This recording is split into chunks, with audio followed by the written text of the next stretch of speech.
right, High Rollers, a real treat for you today. A multiple winner on the World Poker Tour, a WPT Player of the Year, a poker superstar. Our chat today is brought to you by Locals Gaming. Always play the best game in town at www.localsgaming.com. Well, to win a tournament on the World Poker Tour is an achievement of a lifetime. To win the Player of the Year award on the WPT, well, that's something special. That's rarefied air. It means you were the best of the best for an entire season.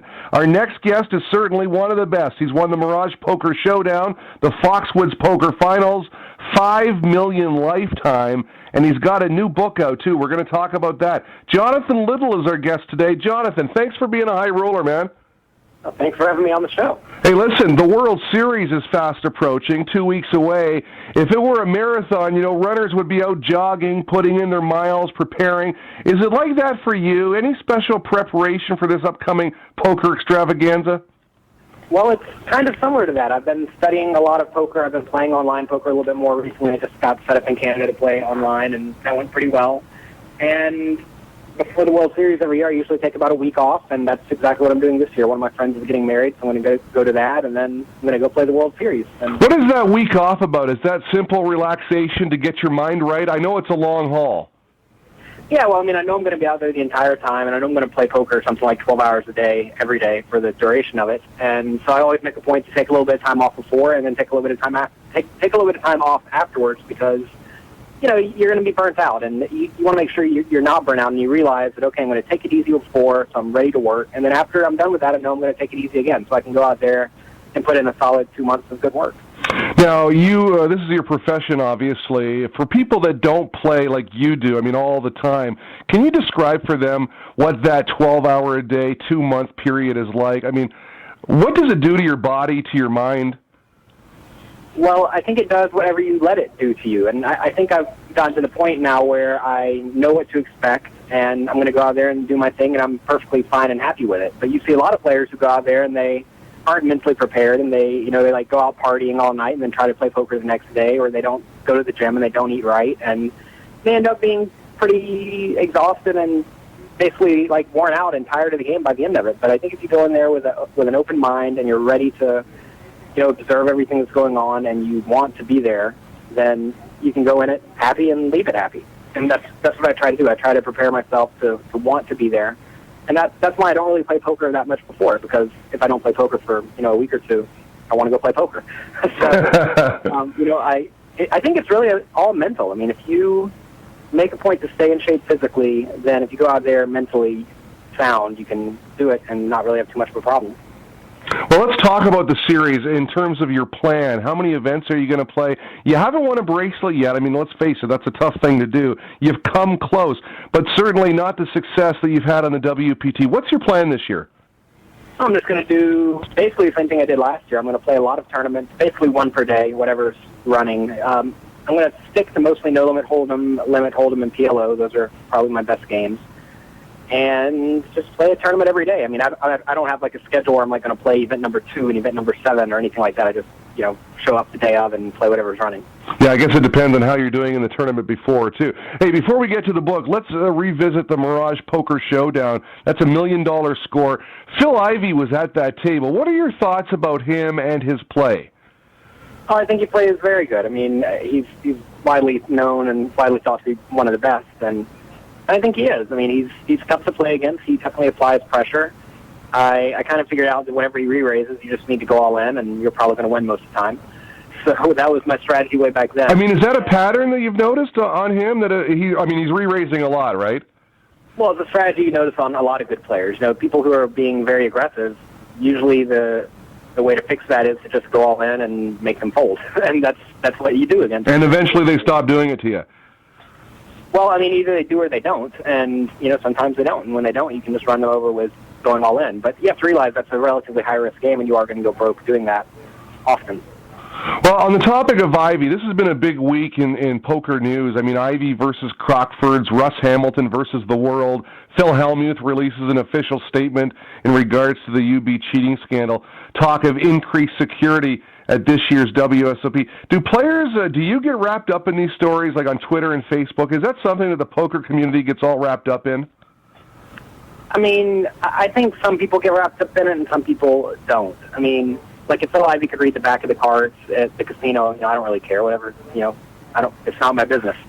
The Russ Hamilton thing, I mean, if it's obviously the guy was cheating people, we should put him in jail or something. I mean, that's pretty obvious. And security of the World Series, and if they want to be more secure, that's fine with me, as long as it doesn't really slow down everything. But I mean, I don't really get too wrapped up in many things. I just sort of sit back, observe, and then make actions where I think they're necessary. All right, we're on the line with Jonathan Little, 2007-2008 WPT Player of the Year. He's written a new book, Secrets of Professional Tournament Poker, Volume 3. Tell us about that, Jonathan.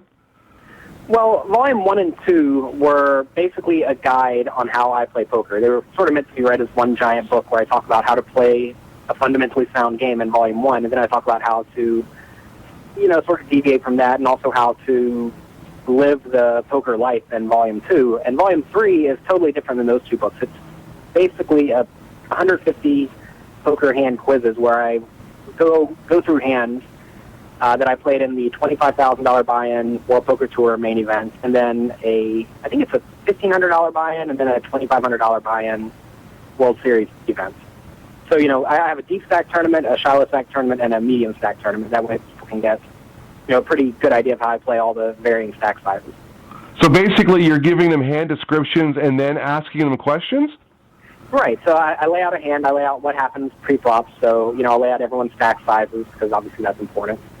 And then I say, okay, so you're in whatever, middle position with ace-king pre-flop. What do you do? And then I'll lay out like 4 options. Limp, raise to 2 big blinds, raise to 3 big blinds, or, go all in, whatever.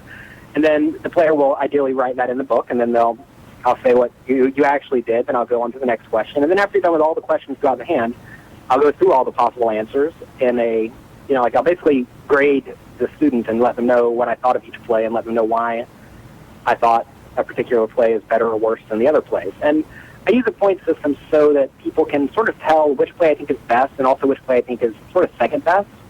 And you'll find that in No Limit Hold'em, as long as you're picking like the first or the second best play, it's probably not that bad. But if you're picking like the third or the fourth or the fifth best play, then it probably is fairly bad. And that's something to keep in mind, too, I guess, for people that aren't at your level, that on every given hand, there's not just one way to play it. There are a few ways to play it. And like you said, number 1 and 2 aren't that bad. Yeah, that's exactly it. I mean, there are many ways to play hands, and I recognize that. And I think a lot of poker players try to say that they have a definitively right answer in every situation, but that's not really the way the game works. I mean, you can go either way a lot of the time. And if like, play A is slightly better than play B, it's going to add value to mix it up, and that's going to make both the plays more profitable. Now, you're talking about this book with respect to the hands you played in the $25,000 WPT main event. Tell us about the hands that you write. Do you find that you're writing hands that you've won, that you played well, or are you also including hands that maybe you think later, hey, I didn't play that one so well? Oh, I actually included basically every hand I played. Okay. So if I raised pre-flop and there was like any additional action, so if like someone re-raised me or if someone called and took a flop, I'm including every hand. I mean, I didn't win the tournament, so obviously there are hands I lost in there. But no, whenever I play poker, I carry a notebook with me and I write down basically every hand I play. And I use that mostly for myself to go back and review my play and make sure I'm not doing anything dumb. Because whenever I play, I tend to forget what's going on. I'm just like super in the zone and I don't really know what's going on, if that makes sense. Like if I look at it afterwards, I have no clue what happened throughout the whole day. But while I'm sitting there, I'm completely with it. But if you ask me how I got my chips, I'd say I have no clue. So I started writing down all my hands, and I go back through them. And, maybe like once every 3 or 4 tournaments there's something I do I think is really dumb, and I have to figure out why I did that, and I have to fix it. All right, well, let's talk about writing. I mean, what do you find... do you find that writing helps you, reinforces either what you're doing right or doing wrong, meditation even? You obviously like writing. I think it's sort of an extension of coaching in general. I found that whenever I started coaching people a little bit more, I started thinking about the game in other ways, and I think that's made me a better poker player in general because it makes me think about everything that I'm doing and figure out, is this actually good, or is this just something I do because I think I'm supposed to be doing it? And if you're just doing something because you think you're supposed to be doing it, it's not necessarily correct. So, I feel like writing and like actually writing down my general game plan and whatnot, that has made me think about my game plan and challenge some of the things I think about poker. And, some things that I do may not be accurate. And writing it down and thinking about all of it has definitely helped me flesh it out and figure out if I think it's good or bad. We are on the line with two-time winner on the World Poker Tour, Jonathan Little. His new book is called Secrets of Professional Tournament Poker, Volume 3. Jonathan, I'd like to give our guests a chance to plug things you're working on. I know you're always busy. You got Instapoker, Blue Shark Optics, 3Bet Clothing, and a website, floattheturn.com. Things are frantic for you, or are you going at a nice pace?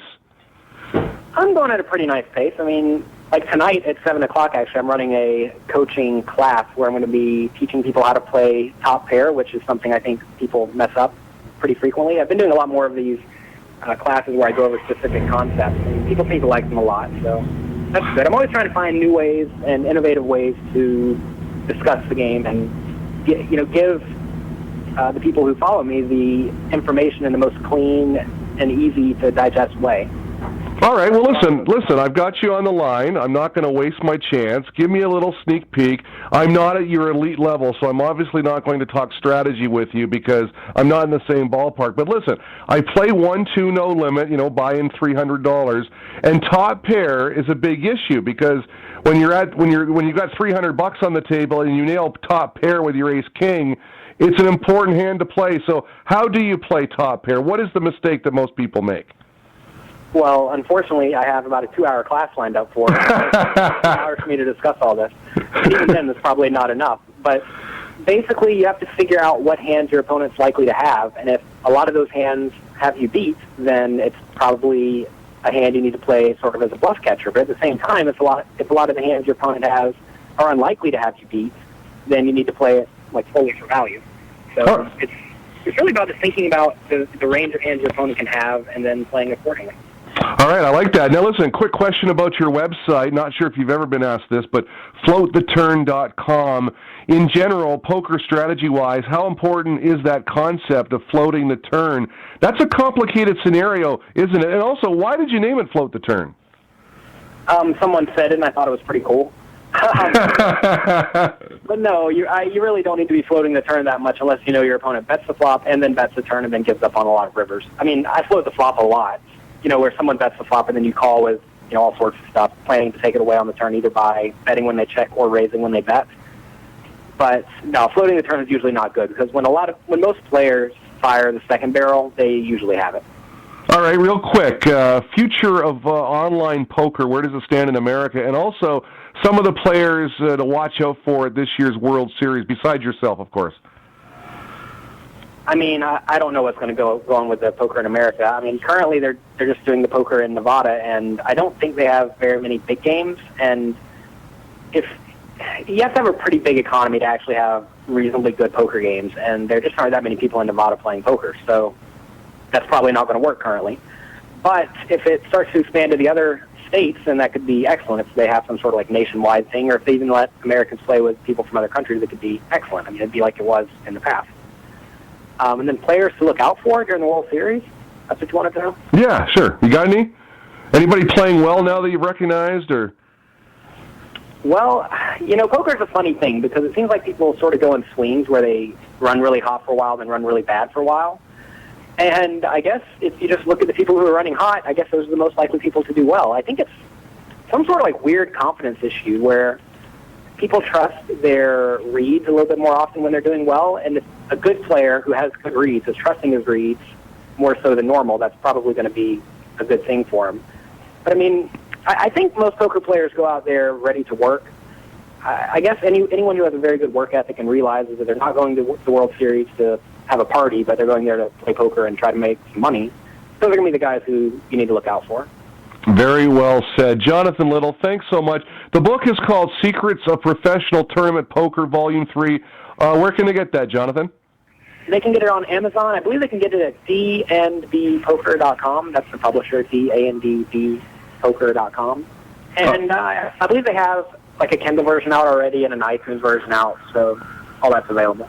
All right. Also, the website is www.floattheturn.com. Listen, Jonathan, sincere, best of luck this year at the World Series. Let's get that first bracelet, okay? I'm going to do my best.